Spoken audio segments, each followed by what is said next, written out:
dadka halabuurka leh dhalinyarada ah waxa ay ku mashquulsan yihiin oo ay waqtigooda gelinayaan waxay tahay dalkan sidii loo horumari lahaa hadda shaqadan kulan ay qabanayso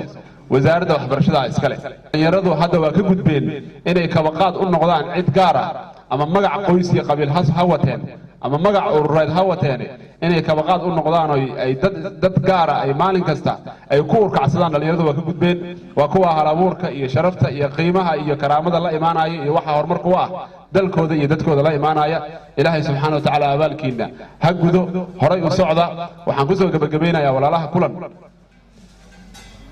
mashruuc kasta oo la abuuro dalkeena guud ahaan waxay u fahmaan in wax lagu dhacayo waana waxna la baray waayo mashruuc kasta oo yimaado in wax lagu cuno waxna la baray waayo marka waxaan rabaa dhowr talo inaan u soo jeediyo intaan u soo jeediyo mashaariicda noocaana iyo kuwa lamid ah intaba oo annaguna aan qaar gacanta ku hayno qaarna aan u soo joogno saaxiibadan ay wadaan hadday idinka tahay shaqadan aad qabanaysaan dar alle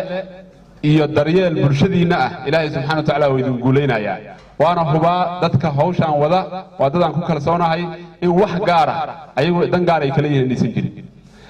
xamaasadda sida walaalkay qof ka mid ah meesha ka hadlaaya sheegana Soomaalidu wax kasta oo ay qabanayso xamaasad iyo waxay ku gashaa xooge in xamaasadda la dhimo oo waxa la qabanayo laga soo fakaro oo qorshihii iyo nidaamkii iyo ujeedadii loo aasaasay si qurxoon ay ku socdaan insha Allah ta'ala